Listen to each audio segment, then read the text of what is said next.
ಸರ್ಕಾರಕ್ಕೆ ಮಂಡಿಸಂತ ನಿರ್ಣಯನ ಈ ಸಂದರ್ಭದಲ್ಲಿ ನಮ್ಮ ಎಲ್ಲ ಸದಸ್ಯರ ಪರವಾಗಿ ನಾನು ಅದ್ರ ಬಗ್ಗೆ ಮಾತಾಡಕ್ಕೆ ಬಯಸ್ತೇನೆ. ಸಭಾಧ್ಯಕ್ಷರೇ, ಇವತ್ತು ನಾವು ನೋಡಿದ್ರೆ ಬಿಬಿ ಜೀರಾಮ್ಜಿ ಅನ್ನಂತ ಬಿಲ್ ಕೇಂದ್ರ ಸರ್ಕಾರ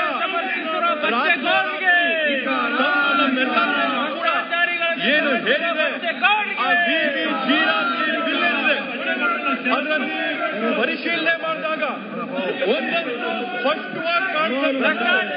ಈ ಬಿಬಿ ಜೀರಾಮ್ಜಿ ಬಿಲ್ ಸಂಪೂರ್ಣವಾಗಿ ಸಂವಿಧಾನದ ವಿರೋಧವಾಗಿ ಮಾಡಿರ್ತಕ್ಕಂಥ ಒಂದು ಕಾಯ್ದೆ ಅಂತ ಹೇಳಿ ಸ್ಪಷ್ಟವಾಗಿ ಗೋಚರಿಸುತ್ತೆ.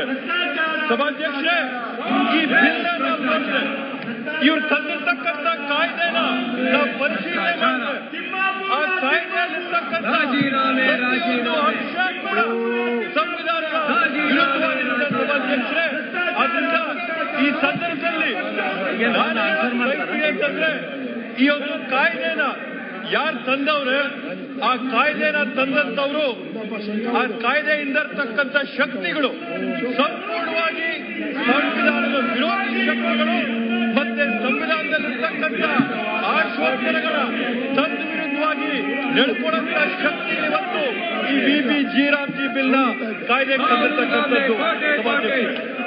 ಸಭಾಧ್ಯಕ್ಷರೇ, ಇವತ್ತು ನಮ್ಮ ಮಾನ್ಯ ಮುಖ್ಯಮಂತ್ರಿಗಳು ನಿರ್ಣಯನ ಮಂಡಿಸಬೇಕಾದಂತ ಸಂದರ್ಭದಲ್ಲಿ ಈ ಒಂದು ಬಿಲ್ಲಿನ ಅಡಿಯಲ್ಲಿ ಸಂವಿಧಾನದ ಯಾವ ಅನುಚ್ಛೇದಗಳ ಅವಮಾನ ಉಲ್ಲಂಘನೆ ಆಗಿದೆ ಅಂತ ಹೇಳಿ ಸ್ಪಷ್ಟವಾಗಿ ಹೇಳಿದ್ದಾರೆ. ಸಭಾಧ್ಯಕ್ಷರೇ, ಈ ಒಂದು ಬಿಬಿ ಜೀರಾಮ್ಜಿ ಬಿಲ್ಲಿಂದ 21ನೇ ಅನುಚ್ಛೇದ ಇದೆ, ಆ 21ನೇ ಅನುಚ್ಛೇದದ ಉಲ್ಲಂಘನೆ ಆಗಿದೆ ಅಂತ ಹೇಳಿ ಸ್ಪಷ್ಟವಾಗಿ ಈ ಬಿಲ್ಲಿನ ಆಧಾರದಲ್ಲಿ ಹೇಳಿದ್ದಾರೆ.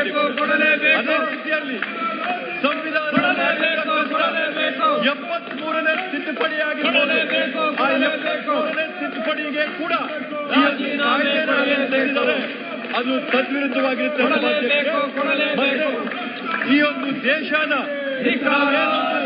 ಒಕ್ಕೂಟದ ವ್ಯವಸ್ಥೆಯಲ್ಲಿ ಈ ದೇಶನ ಕಟ್ಟಿದೀವಿ, ಆ ಒಕ್ಕೂಟದ ವ್ಯವಸ್ಥೆಯ ಪ್ರತೀಕವಾಗಿರ್ತಕ್ಕಂಥ 258ನೇ ಅನುಚ್ಛೇದ ಮತ್ತೆ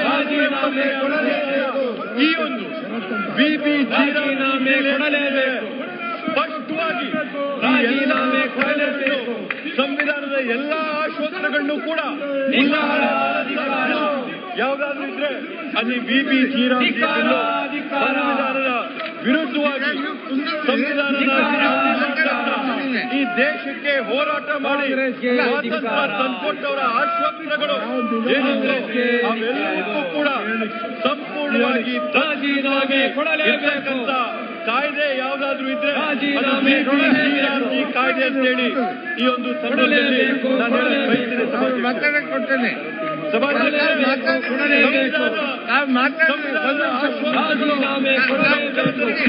ಅನುಚ್ಛೇದಗಳು ಜನರ ಆಶ್ವಾಸನೆಗಳನ್ನ ಸಭಾಧ್ಯಕ್ಷೆ, ಈ ಬಿಬಿ ಜೀರಾಮ್ಜಿ ಬಿಲ್ ಅಲ್ಲಿ ಬಿಬಿ ಜೀರಾಮ್ಜಿ ಬಿಲ್ ಸಂವಿಧಾನದ ಓದಿನ ಸಭಾಧ್ಯಕ್ಷೆ, ಇವತ್ತು ತಾವೇನು ವಿಧಾನಸಭೆಯಲ್ಲಿ ಸಂವಿಧಾನದ ಪೀಠಿಕೆಯನ್ನು ಸಂವಿಧಾನದ ಪೀಠಿಕೆಯನ್ನು ಓದಿದ್ರೆ 3ನೇ ಸಾಲಲ್ಲೇ ಸಂವಿಧಾನದ ಪೀಠಿಕೆಯಲ್ಲೇ 3ನೇ ಸಾಲಲ್ಲಿ ಬರೆದಿರ್ತಕ್ಕಂಥ ಅಂಶ ಅಂದ್ರೆ ಎಲ್ಲರಿಗೂ ಕೂಡ ನಾವು ಸಾಮಾಜಿಕ, ಆರ್ಥಿಕ ಮತ್ತೆ ರಾಜಕೀಯ ನ್ಯಾಯನ ಒದಗಿಸಬೇಕು ಅಂತ ಒಂದು ಆಶೆ ಏನು ನಮ್ಮ ಸಂವಿಧಾನದಲ್ಲಿದೆ. ಸಾಮಾಜಿಕ ಆರ್ಥಿಕ ನ್ಯಾಯನ ಯಾವ್ದಾದ್ರೂ ಕಾಯ್ದೆ ಮುಖಾಂತರವಾಗಿ ಈ ದೇಶದ ಪ್ರಜೆಗಳಿಗೆ ನಾವು ಕೊಡಲಾದ್ರೆ ಅದು MGNREGA ಮುಖಾಂತರ ಮಾತ್ರ ಸಾಧ್ಯ ಅಂತೇಳಿ ಈ ಒಂದು ಸಂದರ್ಭದಲ್ಲಿ ನಾನು ಹೇಳಕ್ಕೆ ಬಯಸ್ತೇನೆ. ಸಭಾಧ್ಯಕ್ಷರೇ, ಈ ದೇಶದಲ್ಲಿರ್ತಕ್ಕಂಥ 140 ಕೋಟಿ ಜನ ಗ್ರಾಮೀಣ ಭಾಗದಲ್ಲಿರ್ತಕ್ಕಂಥ ಕೂಲಿಕರು, ಶ್ರಮಿಕರು, ಮಹಿಳೆಯರು, ದಲಿತರು, ಪರಿಶಿಷ್ಟ ಜಾತಿ, ಪರಿಶಿಷ್ಟ ಪಂಗಡದವರು ಇವರೆಲ್ಲರಿಗೂ ಕೂಡ ಸಾಮಾಜಿಕ ಮತ್ತೆ ಆರ್ಥಿಕ ನ್ಯಾಯನ MGNREGA ಬಿಲ್ ಮುಖಾಂತರವಾಗಿ ನಾವು ಒದಗಿಸ್ಕೊಡ್ತಾ ಇದ್ವಿ ಅಂತ ಹೇಳಿ ಈ ಒಂದು ಸಂದರ್ಭದಲ್ಲಿ ನಾನು ಹೇಳಕ್ಕೆ ಬಯಸ್ತೇನೆ. ಸಭಾಧ್ಯಕ್ಷರೇ, ಇವತ್ತು ನಾವು ತಂದಿರ್ತಕ್ಕಂಥ MGNREGA ಬಿಲ್ ಅಲ್ಲಿ ಇವತ್ತು ಒಂದ್ ಮಾತು ನಾನು ಹೇಳಕ್ಕೆ ಏನ್ ಬಯಸ್ತೀನಿ ಅಂತಂದ್ರೆ, ನಮ್ಮ ಬಿಲ್ಲಿನ ಮುಖಾಂತರವಾಗಿ ನಾವಿವತ್ತು ಏನೊಂದು ಹಕ್ಕನ್ನ ಗ್ರಾಮಾಂತರ ಭಾಗದಲ್ಲಿರ್ತಕ್ಕಂಥ ಜನಕ್ಕೆ ಕೊಟ್ಟಿದೀವಿ ಅಂತಂದ್ರೆ, ಉದ್ಯೋಗ ದಾನ ಅಲ್ಲ, ಉದ್ಯೋಗ ನಾವು ಜನರಿಗೆ ಮಾಡಂತ ಉಪಕಾರ ಅಲ್ಲ, ಉದ್ಯೋಗ ಒಂದು ಮಿಷನ್ ಅಲ್ಲ, ಉದ್ಯೋಗ ಅನ್ನಂತದ್ದೇನಂತಂದ್ರೆ ಘನತೆಯಿಂದ ಬದುಕಂತ ಒಂದು ಹಕ್ಕಂತೇಳಿ ಯಾರಾದ್ರೂ ಕೊಟ್ಟಿದ್ರೆ ಅದು ನಾವು MGNREGA ಬಿಲ್ಲಿನ ಮುಖಾಂತರವಾಗಿ ಈ ಘನತೆಯಿಂದ ಬದುಕಂತ ಹಕ್ಕನ್ನ ನಾವು ಜನಕ್ಕೆ ಕಲ್ಪಿಕೊಟ್ಟಿದ್ದೀವಿ ಸಭಾಧ್ಯಕ್ಷರೇ.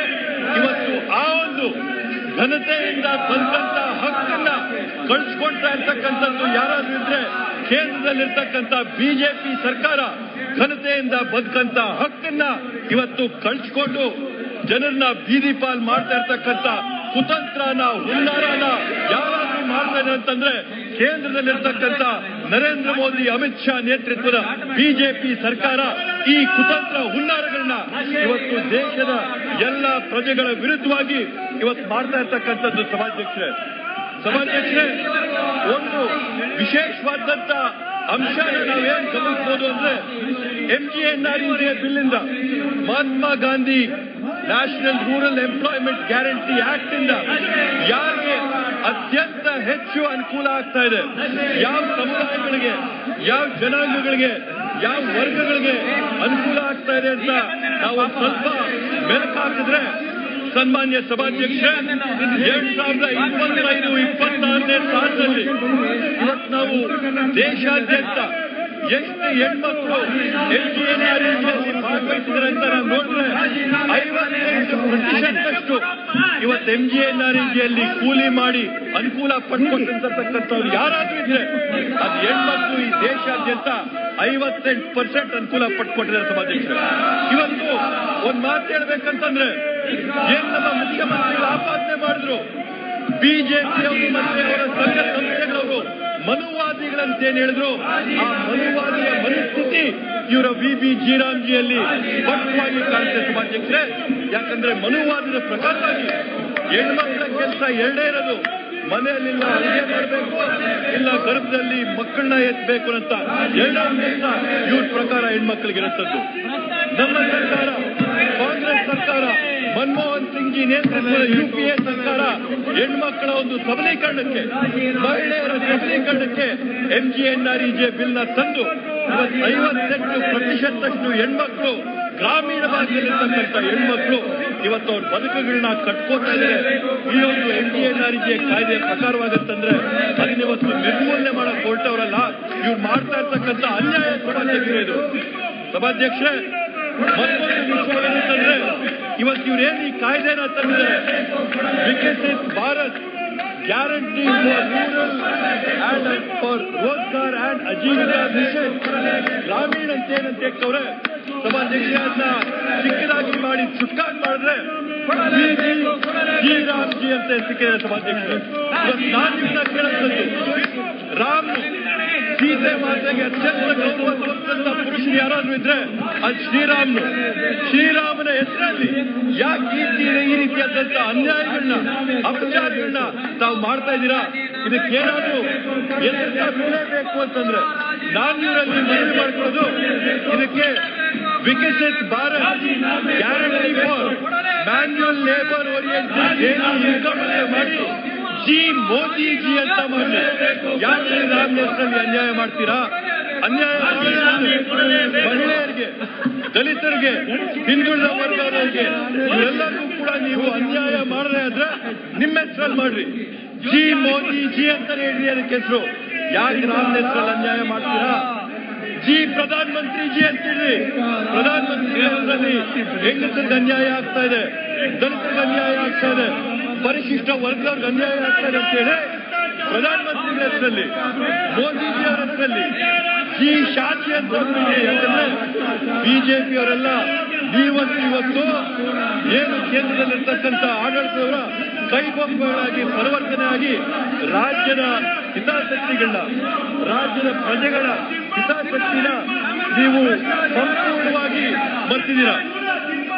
ಸನ್ಮಾನ್ಯ ಸಭಾಧ್ಯಕ್ಷರೇ, ಇವತ್ತು ಈ ಒಂದು ಸಂದರ್ಭ ಸಂದರ್ಭದಲ್ಲಿ ನನ್ನ ಪ್ರಶ್ನೆ ಏನಂತಂದ್ರೆ ಪದೇ ಪದೇ ನಾವು ಕೇಳಂತದ್ದು ವಿಕಸಿತ ಭಾರತ ಅಂತ ಹೇಳ್ತಾರೆ. ಈ ವಿಕಸಿತ ಭಾರತ ಏನು ಅಂತ ಹೇಳಿ ಇವತ್ತವರೆಗೂ ಕೂಡ ಸ್ಪಷ್ಟವಾಗಿ ನಮ್ಗೆ ಯಾವುದೇ ಒಂದು ಮಾಹಿತಿ ಇಲ್ಲ.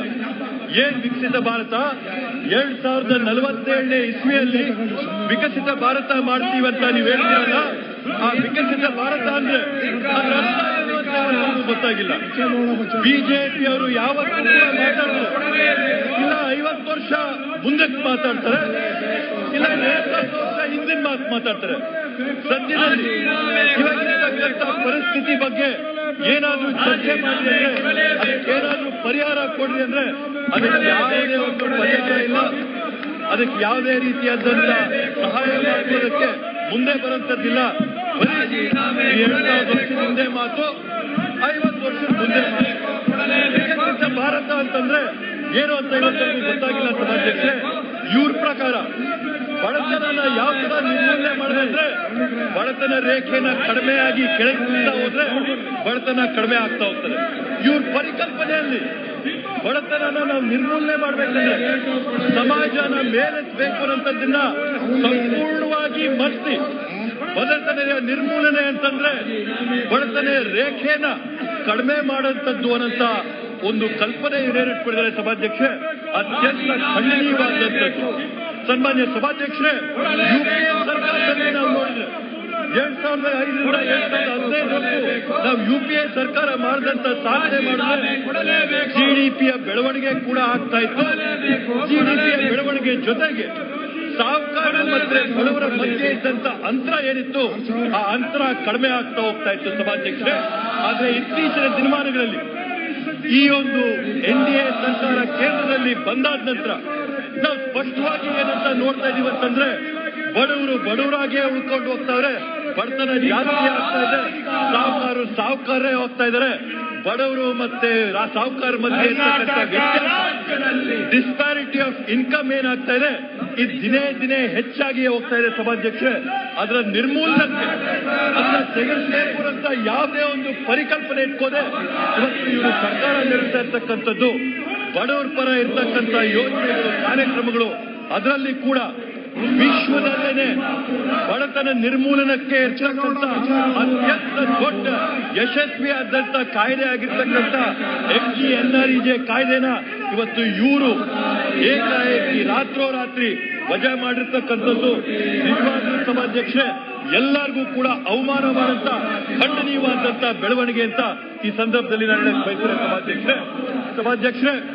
ಅದೇ ರೀತಿಯಲ್ಲಿ ಇವತ್ತು ಈ ಒಂದು ಕಾಯ್ದೆನ ಜಾರಿಗೆ ತಂದಿರತಕ್ಕಂಥ ಹಿನ್ನೆಲೆಯಲ್ಲಿ ಈ ಕೇಂದ್ರ ಸರ್ಕಾರದ ಮನಸ್ಥಿತಿ ನನಗೆ ಸ್ಪಷ್ಟವಾಗಿ ಗೊತ್ತಾಗುತ್ತೆ ಸಭಾಧ್ಯಕ್ಷರೇ.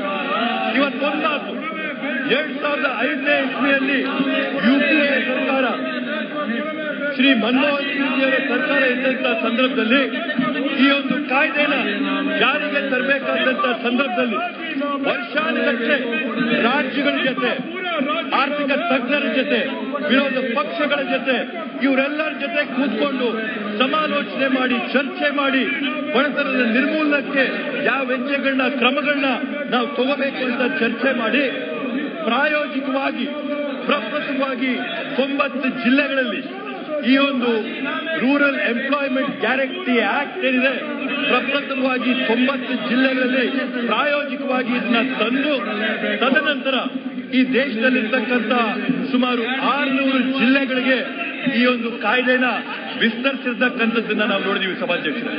ಒಂದು ವಿಶೇಷ ಏನಂತಂದ್ರೆ MGNREGA ಆಕ್ಟಿನ ವಿಶೇಷತೆ ಏನಂತಂದ್ರೆ ಈ ಒಂದು ಲೋಕಸಭೆಯಲ್ಲಿ ಸರ್ವಾನುಮತದಿಂದ ಎಲ್ಲ ಪಕ್ಷಗಳ ಸಹಕಾರದೊಂದಿಗೆ ಪಾಸ್ ಆಗಿರ್ತಕ್ಕಂಥ ಬಿಲ್ಲು ಈ MGNREGA ಬಿಲ್ ಸಭಾಧ್ಯಕ್ಷರೇ. ಈ ಒಂದು ಸಾಧನೆನ ಮಾಡಿರ್ತಕ್ಕಂಥದ್ದು UPA ಸರ್ಕಾರದ ಅವಧಿಯಲ್ಲಿ.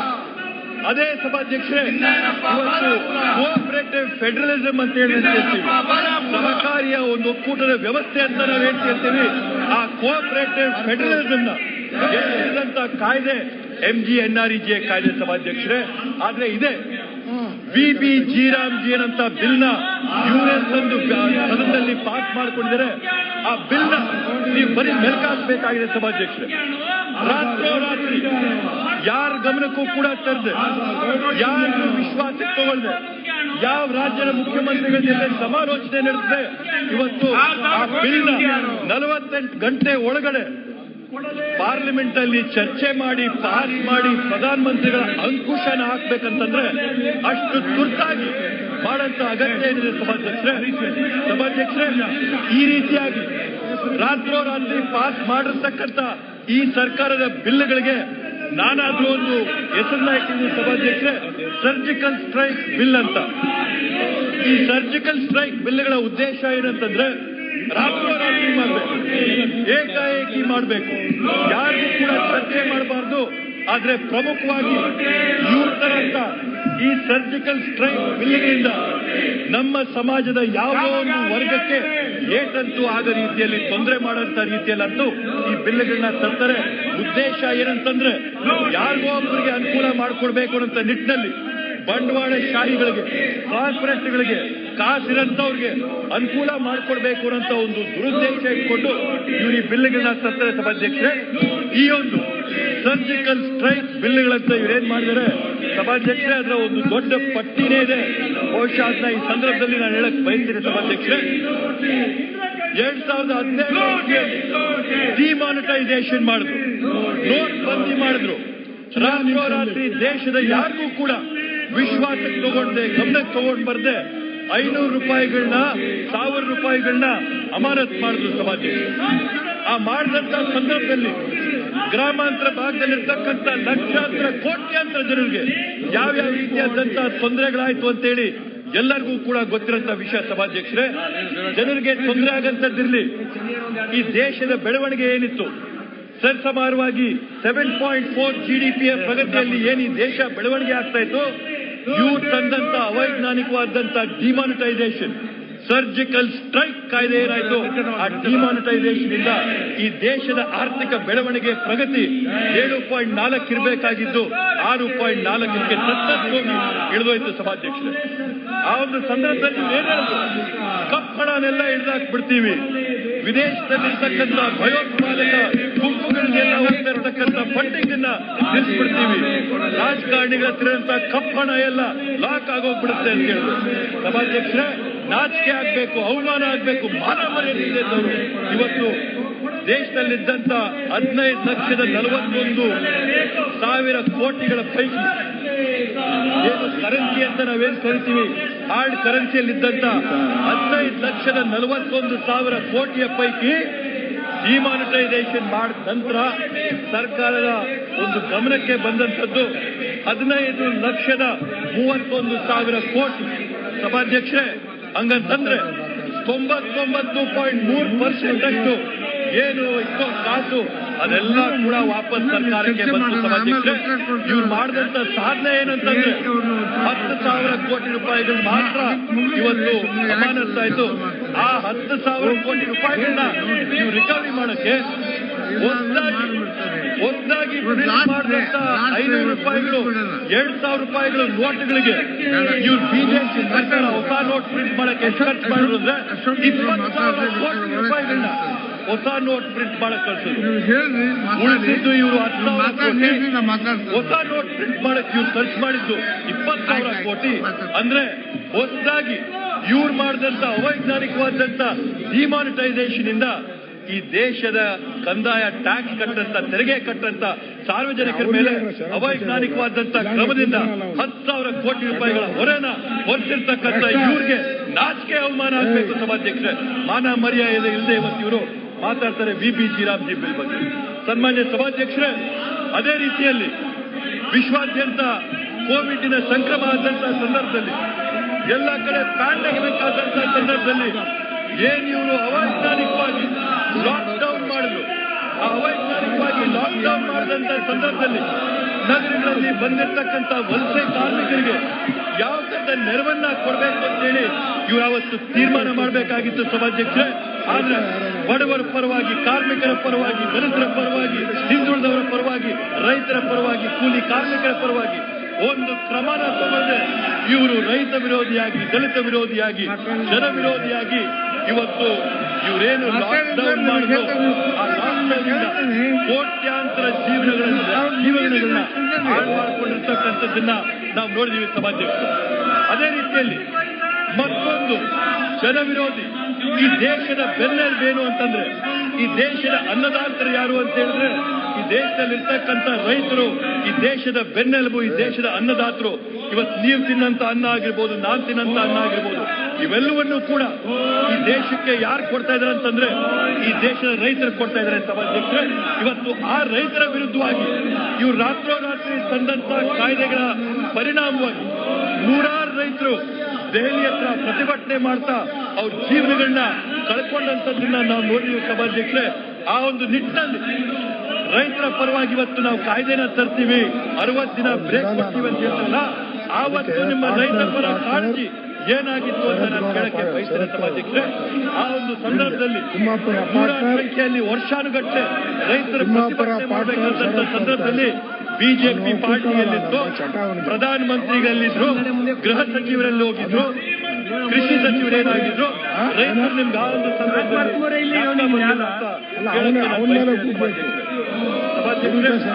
ಅದೇ ರೀತಿಯಲ್ಲಿ ಇವತ್ತೇನು ಈ ಒಂದು ಕಾಯ್ದೆಗಳನ್ನ ಇವರು ತರ್ತಾರೆ, ಅದು ಇವರು ಏಕಚಕ್ರಾಧಿಪತ್ಯ ಸರ್ವಾಧಿಕಾರದ ಧೋರಣೆಗಳನ್ನ ತೋರಿಸುತ್ತೆ ಸಭಾಧ್ಯಕ್ಷರು.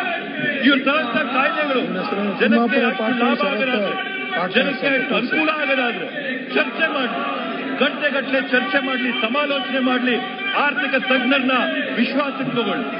ಇವತ್ತದು ಯಾವುದು ಮಾಡಿದೆ 48 ಗಂಟೆ ಒಳಗಡೆ ಈ ಕಾಯ್ದೆನ ಜಾರಿಗೆ ತರಂತ ಅಗತ್ಯ ಏನಾದ್ರು ಇತ್ತು ಅಂತೇಳಿ ಈ ಸಂದರ್ಭದಲ್ಲಿ ನಾನು ಕೇಳಕ್ ಬಯಸಿದೆ ಸಭಾಧ್ಯಕ್ಷರೇ.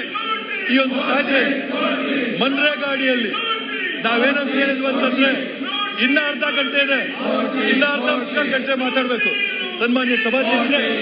ಅದೇ ರೀತಿಯಲ್ಲಿ ಏನ್ ನಮ್ಮ MGNREGA ಕಾಯ್ದೆ ಅಡಿಯಲ್ಲಿ ನಾವು ಕೊಟ್ಟಂತ ಸ್ಪಷ್ಟ ವಾಗ್ದಾನ ಈ ದೇಶದ ಗ್ರಾಮಾಂತರ ಜನರಿಗೆ ಏನಂತಂದ್ರೆ, ನೀವೇನಾದ್ರೂ ಅರ್ಜಿ ಹಾಕ್ರಿ, ಉದ್ಯೋಗ ಮಾಡಕ್ ನೀವು ಕೇಳ್ಕೊಳ್ಳಿ, ನಿಮ್ಗೆ ಉದ್ಯೋಗ ಕೊಟ್ಟೇ ಕೊಡ್ತೀವಿ ಅಂತ ಆಶ್ವಾಸನೆ ಕೊಟ್ವಿ. ಸ್ವಾಭಿಮಾನನ ಘನತೆನ ಉದ್ಯೋಗ ಮುಖಾಂತರವಾಗಿ ಘನತೆನ ಸ್ವಾಭಿಮಾನನ ಈ ದೇಶದ ಜನಕ್ಕೆ ಕೊಡ್ತೀವಂತ ಆಶ್ವಾಸನೆ ನಾವು ಕೊಟ್ವಿ ಸಭಾಧ್ಯಕ್ಷರೇ. ಇವತ್ತು ಇವರೇನು ಮಾಡಿದ್ದಾರೆ, ಎಲ್ಲರಿಗೂ ಉದ್ಯೋಗ ಅಂತ ಹೇಳ್ತಾರೆ, ಆದ್ರೆ ಅವ್ರು ಕೊಟ್ಟಿರ್ತಕ್ಕಂಥ ಬಿಲ್ಲನೇ ಸ್ಪಷ್ಟವಾಗಿ ಹೇಳುತ್ತೆ ಬರೀ ಯಾವ್ಯಾವ ಏರಿಯಾಗಳು, ಯಾವ್ಯಾವ ಜಾಗಗಳು, ಯಾವ್ಯಾವ ಸ್ಥಳಗಳು ಕೇಂದ್ರ ಸರ್ಕಾರ ನೋಟಿಫೈ ಮಾಡುತ್ತೋ ಆ ನೋಟಿಫೈ ಮಾಡಿದಂತ ಜಾಗಗಳಲ್ಲಿ ಮಾತ್ರ ಉದ್ಯೋಗ ಕಲ್ಪಿಸ್ಕೊಳ್ಬಹುದು ಅಂತ. ಸನ್ಮಾನ್ಯ ಸಭಾಧ್ಯಕ್ಷರೇ, ಇವ್ರು ನೋಟಿಫೈ ಮಾಡದೇ ಇದ್ದಂತ ಜಾಗಗಳಲ್ಲಿ ಬಡವರಿಲ್ಲ, ಆ ಬಡವರು ಉದ್ಯೋಗ ಬೇಕಂದ್ರೆ ಎಲ್ಲೋಗ್ಬೇಕು, ಮತ್ತೆ ವಲಸೆ ಹೋಗ್ಬೇಕಾ? ಅವರಿರಂತ ಜಾಗಗಳನ್ನ ಬಿಟ್ಟು ಅವ್ರ ಮಕ್ಕಳನ್ನ, ವಯಸ್ಸಾದಂತ ತಂದೆ ತಾಯಿಗಳನ್ನ ಕರ್ಕೊಂಡು ಇವ್ರು ಯಾಕೆ ನೋಟಿಫೈ ಮಾಡ್ತಾರೆ, ಆ ನೋಟಿಫೈ ಮಾಡಿದಂತ ಜಾಗಗಳಿಗೆ ಹೋಗಿ ಉದ್ಯೋಗ ಮಾಡುವಂತ ಪರಿಸ್ಥಿತಿ ತರಂತ ಉದ್ದೇಶನ ಇವರು. ಮತ್ತೊಮ್ಮೆ ವಲಸೆ ಕಾರ್ಮಿಕರಿಗೆ ವಲಸೆ ಪದ್ಧತಿಗೆ ಇಲ್ಲಿರ್ತಕ್ಕಂಥ ಏನು ಮೊದಲು ಜೀತದ ಪದ್ಧತಿ ಇತ್ತು, ಆ ಜೀತದ ಪದ್ಧತಿನ ಮರುಸ್ಥಾಪನೆ ಮಾಡ್ಬೇಕಂತ ದುರುದ್ದೇಶ ಇಟ್ಕೊಂಡು ತಂದಿರ್ತಕ್ಕಂಥ ಬಿಲ್ಲ ಸಭಾಧ್ಯಕ್ಷರೇ. ಇದು ಸಭಾಧ್ಯಕ್ಷರೇ, ಇದರಲ್ಲೆಲ್ಲ ಕೂಡ ಅತ್ಯಂತ ಆಘಾತಕಾರಿ ಅಂಶ ಏನಂತಂದ್ರೆ, ಈ ಒಂದು BBGರಾಮ್ಜಿ ಬಿಲ್ಲಿನ ಅಡಿಯಲ್ಲಿ 60 ದಿನ ಏನ್ ಇವರು ಪಾಸ್ ಅಂತ ತಂದಿದ್ದಾರೆ, ಆ 60 ದಿನದ ಪಾಸ್ ನ ಯಾವ ಹಿನ್ನೆಲೆಯಲ್ಲಿ ಇವರು ಕೃಷಿ ಚಟುವಟಿಕೆಗಳು ಇದ್ದಾಗ, ಕೃಷಿ ಚಟುವಟಿಕೆಗಳು ಏರಿದಂತ ಸಂದರ್ಭದಲ್ಲಿ, ಆಗಂತ ಸಂದರ್ಭದಲ್ಲಿ, ಸಂದರ್ಭದಲ್ಲಿ ನಾವು ರೈತರಿಗೆ ಅನುಕೂಲ ಮಾಡಿಕೊಡ್ಬೇಕು, ಆ ರೈತರಿಗೆ ಕಟಾವು ಮಾಡಕ್ಕೆ ನಾವು ಅವಕಾಶ ಮಾಡಿಕೊಡ್ಬೇಕು ಅಂತೇಳಿ 60 ಪಾಸ್ ತಂದವರೆ ಸಭಾಧ್ಯಕ್ಷರೇ. ಈ ಒಂದು ಕಾಯ್ದೆನ ತಂದಂತವ್ರಿಗೆ ಒಂದು ಕನಿಷ್ಠವಾದ್ರೂ ಗಮನ ಇದ್ರೆ, ಕನಿಷ್ಠ ಬುದ್ಧಿ ಇದ್ದಿದ್ರೆ, ಕನಿಷ್ಠ ತಿಳುವಳಿಕೆ ಇದ್ದಿದ್ರೆ, ಏನಿರ್ತಕ್ಕಂಥ ಎಲ್ಲಾ ಹೆಣ್ಮಕ್ಳಿಗೂ ಕೂಡ ಭೂಮಿ ಇದೆಯಾ, ಎಲ್ಲಾ ಬಡ ಕಾರ್ಮಿಕರ ಹತ್ರ ಕೂಡ ಏನ್ ಜಮೀನ್ ಇದೆಯಾ, ಲ್ಯಾಂಡ್ಲೆಸ್ ಲೇಬರರ್ಸ್ ಯಾರು ಈ ದೇಶದಲ್ಲಿ ಇಲ್ವೇ ಇಲ್ವಾ?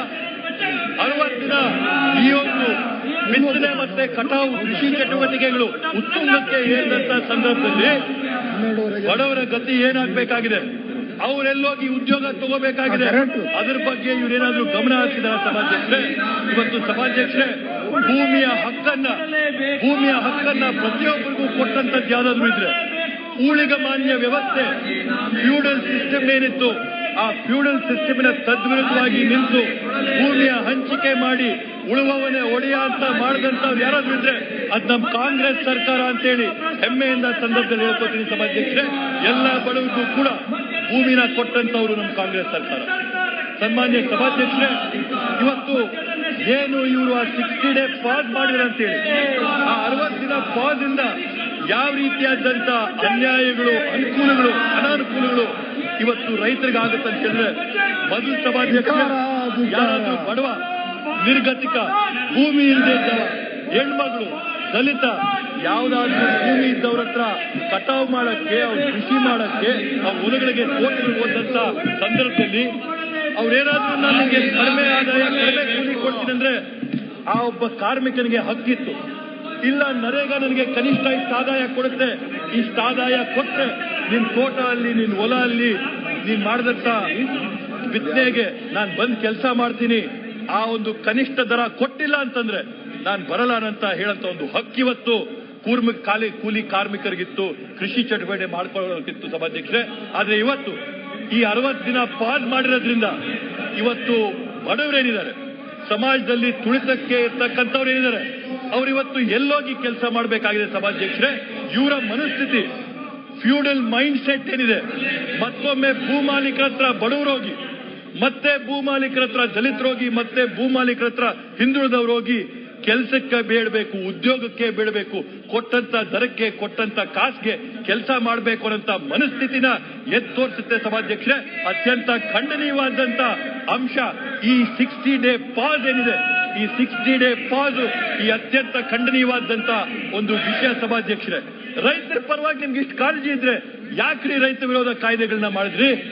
ರೈತರ ಪರವಾಗಿ ನಿಮ್ಗೆ ಇಷ್ಟೊಂದು ಕಾಳಜಿ ಇದ್ರೆ ಅವ್ರು ಡೆಲ್ಲಿ ಹತ್ರ ಕೂತು ಕಾತು ಪ್ರತಿಭಟನೆ ಮಾಡಿದಂತ ಸಂದರ್ಭದಲ್ಲಿ ನಿಮ್ಮ ರೈತ ಪರ ಕಾಳಜಿ ಏನಾಯ್ತು? ನಾಚಿಕೆ ಆಗ್ಬೇಕು, ಅವಮಾನ ಆಗ್ಬೇಕು.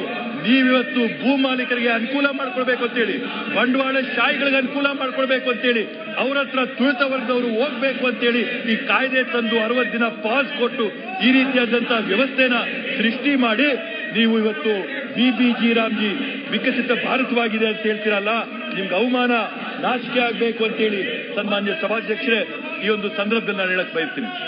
ಸಭಾಧ್ಯಕ್ಷರೇ, ಇವತ್ತು ಈ ಒಂದು ಕಾಯ್ದೆನ ಮಾಡಿದರೆ, ಕಾಯ್ದೆ ಮಾಡಿದಂತ ಸಂದರ್ಭದಲ್ಲಿ ಅತ್ಯಂತ ಪ್ರಮುಖವಾದಂತ ಅಂಶ ಏನಂತಂದ್ರೆ, ಒಬ್ಬ ಕೂಲಿ ಕಾರ್ಮಿಕನಿಗೆ ಎಷ್ಟು ಆದಾಯ ಬರಬೇಕು, ದಿನಕ್ಕೆ ಎಷ್ಟು ಗಳಿಕೆ ಆಗ್ಬೇಕು ಅನ್ನೋಂತ ಒಂದು ವಿಷಯನ ಏನು ಸ್ಪಷ್ಟವಾಗಿ BBG ರಾಮ್ಜಿಯಲ್ಲಿ ಬರಿಬೇಕಿತ್ತು ಸಭಾಧ್ಯಕ್ಷರೇ, ಅದ್ರ ಬಗ್ಗೆ ಒಂದು ತುಟಕ್ ಪಿಟಕ್ ಅಂತ ಕೂಡ ಇವತ್ತು ಈ ಸರ್ಕಾರ ಅಂದಿಲ್ಲ. BBG ರಾಮ್ಜಿ ಅಂತ ತಂದಿದ್ದಾರೆ, ಆದ್ರೆ ಆ BBG ರಾಮ್ಜಿಯಲ್ಲಿ ನೀವು ಯಾವ ತರ ಕೂಲಿನ ಕೊಡ್ತೀರಂತ ಹೇಳಿಲ್ಲ ಸಭಾಧ್ಯಕ್ಷರೇ. ಇವತ್ತು ನರೇಗಾಡಿಯಲ್ಲಿ ಸ್ಪಷ್ಟವಾಗಿ ಆಗಿತ್ತು, ಪ್ರತಿ ವರ್ಷ ನಾವೇನು ಕೂಲಿ ಕಾರ್ಮಿಕರಿಗೆ ಕೊಡಂತ ದರ ಏನಾಗಿದೆ, ಆ ಪ್ರತಿ ವರ್ಷ ಆ ದರ ಪರಿಷ್ಕರಣೆ ಆಗಬೇಕಾಗಿದೆ.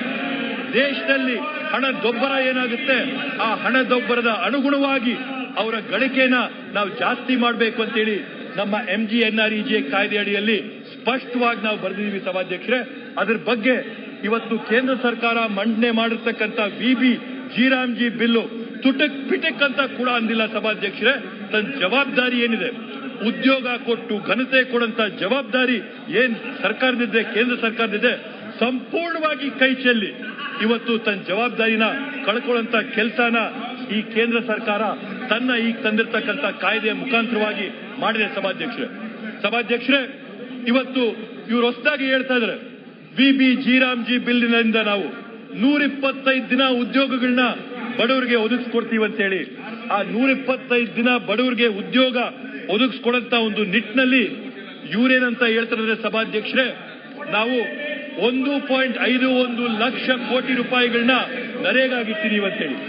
ಸಭಾಧ್ಯಕ್ಷರೇ, ಕಳೆದ ವರ್ಷ ನರೇಗಾಗೆ ಎಷ್ಟು ಹಣನ ವ್ಯಯ ಮಾಡಿದ್ದು ಅಂತ ಹೇಳಿದ್ರೆ 86,000 ಕೋಟಿ ರೂಪಾಯಿಗಳನ್ನ ಕಳೆದ ವರ್ಷ ನರೇಗಾಗೆ ಖರ್ಚು ಮಾಡಲಾಗಿತ್ತು ಸಭಾಧ್ಯಕ್ಷರೇ. ಇವತ್ತು ಇವ್ರು ಏನ್ ಮಾಡಿದ್ದಾರೆ, ಇವ್ರ ಕಾಯ್ದೆಯಲ್ಲಿ ಇವ್ರು ಹೇಳುವಂತದ್ದು 1,51,000 ಕೋಟಿ ರೂಪಾಯಿಗಳನ್ನ ನಾವು ನರೇಗೋಸ್ಕರ ಮೀಸಲ ಮಾಡಿದ್ದೀವಿ ಅಂತ ಹೇಳಿ. ಸಭಾಧ್ಯಕ್ಷರೇ, ಅದರಲ್ಲಿ 60-40 ರೇಷಿಯೋ ರಾಜ್ಯ ಸರ್ಕಾರಗಳ ಜೊತೆ ಸಮಾಲೋಚನೆ ಮಾಡಿದೆ, ನಮ್ಮ ಮುಖ್ಯಮಂತ್ರಿಗಳ ಹತ್ರ ಮಾತಾಡಿದೆ, ಅದರ ಆರ್ಥಿಕ ಹೊರೆ ಏನಾಗುತ್ತೆ ಅಂತ ನಮಗ್ ತಿಳಿಸುತ್ತೆ. 40 ಭಾಗ ಯೋಜನೆಯ ಖರ್ಚನ್ನ ರಾಜ್ಯ ಸರ್ಕಾರಗಳ ಮೇಲೆ ಹೊರಿಸಿದರೆ 1,51,000 ಕೋಟಿ ರೂಪಾಯಿಗಳಲ್ಲಿ ಇವತ್ತು ಸುಮಾರು 91 ಕೋಟಿ ರೂಪಾಯಿಗಳು ಮಾತ್ರ ಕೇಂದ್ರ ಸರ್ಕಾರ ಭರಿಸ್ತಾ ಇದೆ.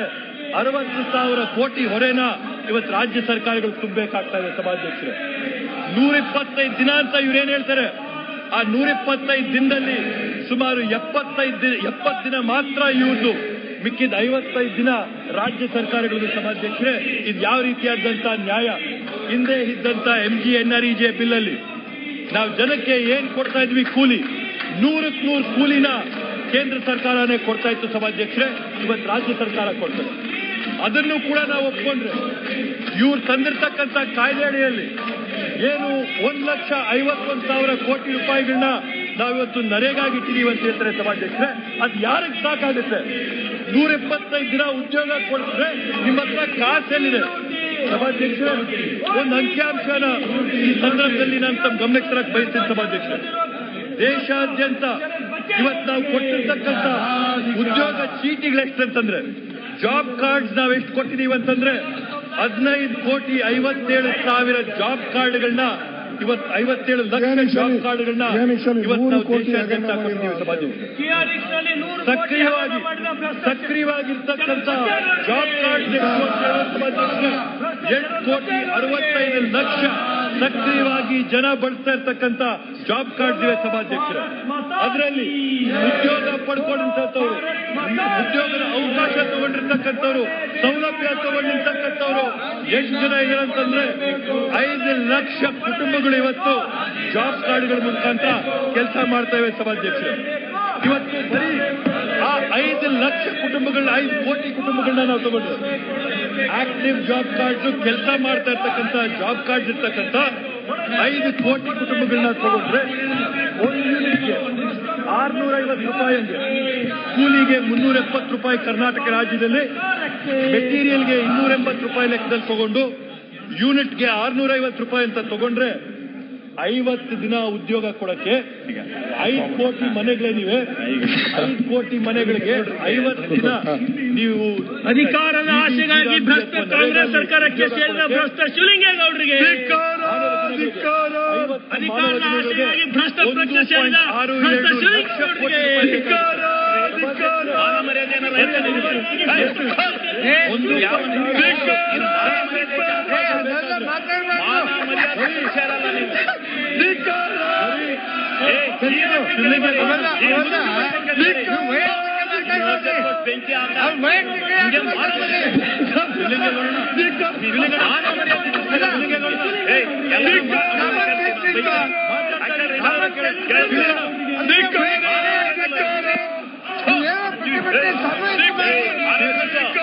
ಶಿವಲಿಂಗೇಗೌಡರಿಗೆ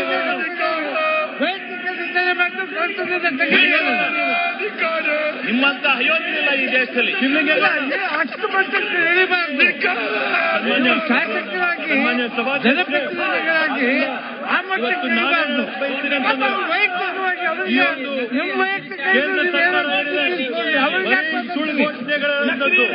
ಬರೀ ಆಶ್ವಾಸನೆಗಳು ಕೊಡುವಂಥದ್ದು, ಬರೀ ಬಂಡವಾಳ ಅಂತ ಭರವಸೆಗಳನ್ನು ಕೊಡುವಂತ ಪುಕ್ಷಾಟೆ ಸರ್ಕಾರ,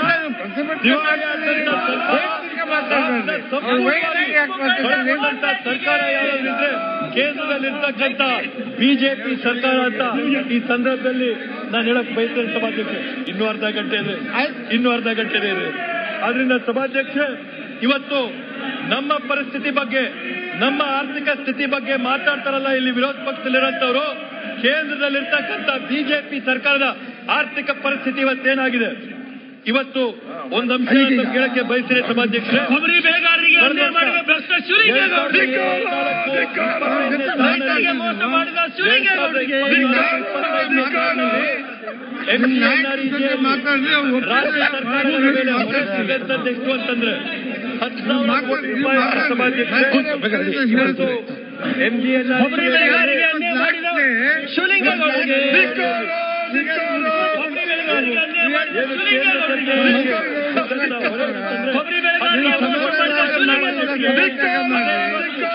ಇವ್ರು ಮಾಡಿರ್ತಕ್ಕಂಥ GRG ಬಿಲ್ ಇಂದ 40% ಹೊರೆನ ರಾಜ್ಯ ಸರ್ಕಾರಗಳ ಮೇಲೆ ಇವತ್ತು ರಾಜ್ಯ ಸರ್ಕಾರಗಳ ಮೇಲೆ ಹೊರೆ ಬೀಳ್ತಾ ಇದೆ ಅಂತಂದ್ರೆ 50,000 ಕೋಟಿ ರೂಪಾಯಿಗಳ ಹೊರೆನ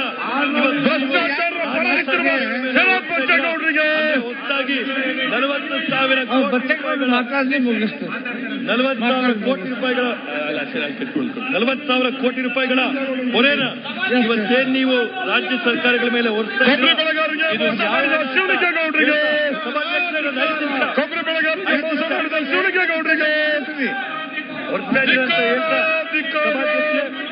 ಒಂದಂಶ ನರೇಗಾ ಯೋಜನೆ ಏನಿದೆ, ನರೇಗಾ ಸಮರ್ಪಕವಾಗಿ ನಮ್ಮ ಕರ್ನಾಟಕ ರಾಜ್ಯದಲ್ಲಿ ಅನುಷ್ಠಾನ ಆಗ್ತಾ ಇದೆ ಅಂತಂದ್ರೆ 7,000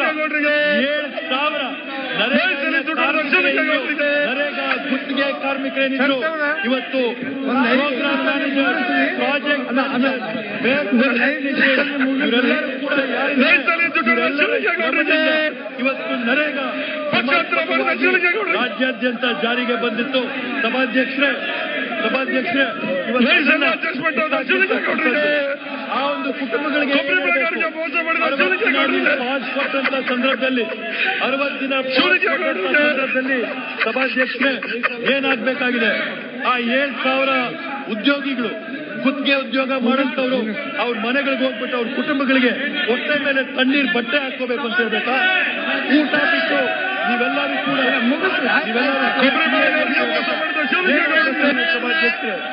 ಸಭಾಧ್ಯಕ್ಷರೇ ಈ ರೀತಿಯಲ್ಲಿ